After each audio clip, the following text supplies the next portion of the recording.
I don't think that you can say that in their own minds,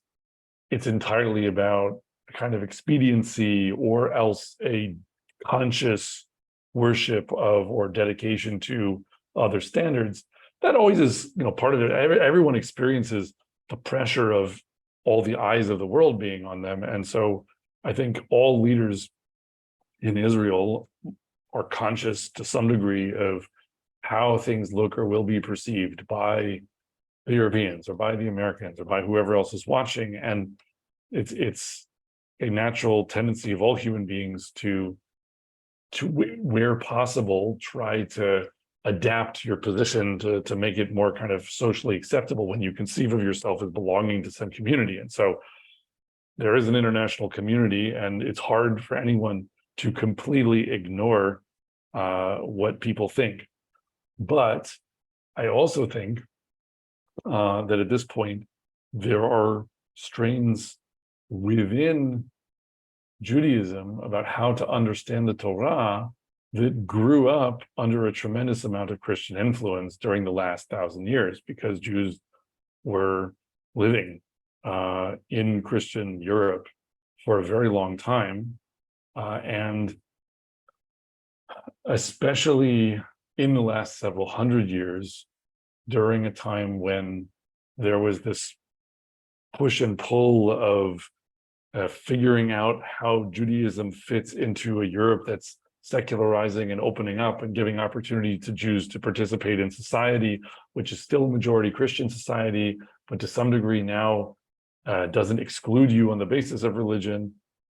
There at this point are, I think, ways of looking at the Torah that overly emphasize the parts of the Torah that kind of sound like something that is an acceptable principle to a Christian ear, and then kind of ignoring the parts that don't cohere. And that also is partly about a kind of a Stockholm syndrome, or let's say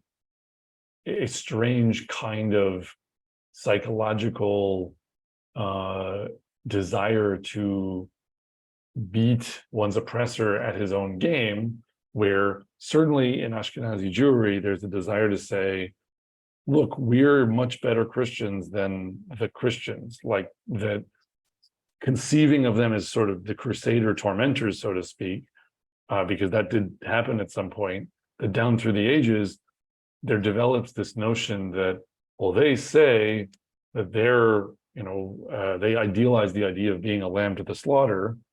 but look, we're the lambs to the slaughter, so we're much better at being lambs to the slaughter than they are, and that makes us more virtuous, even according to their standards. So surely it must be the case that our standards also would congratulate us for being lambs to the slaughter, because it's desirable to have some feeling of moral victory if you can't have a physical victory or a military victory. And that's like a very deeply seated thing at this point in the psyche of especially Ashkenazi Jewish consciousness. And I mean, I think you see that both in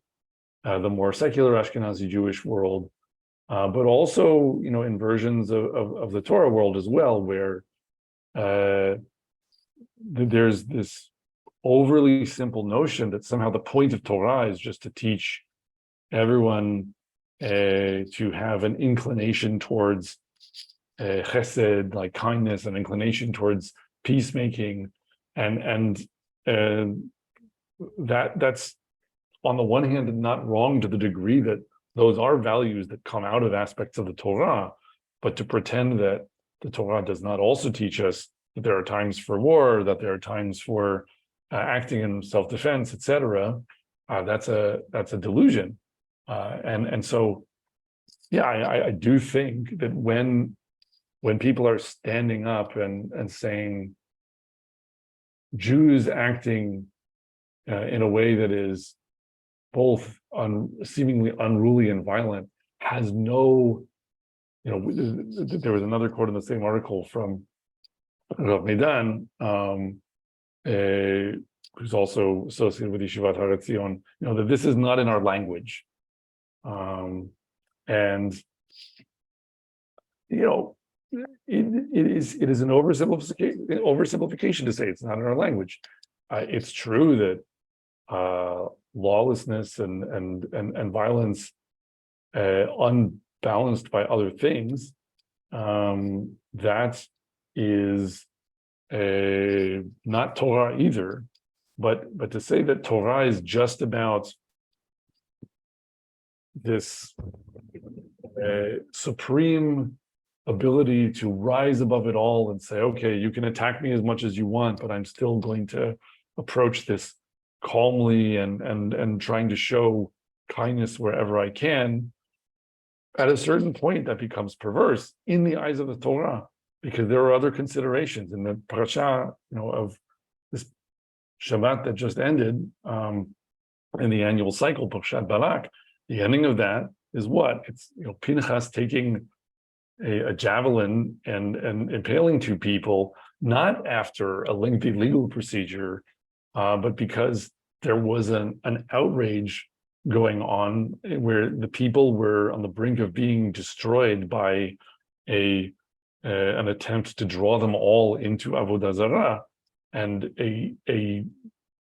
extreme move and seemingly a kind of lawless move is what then earns him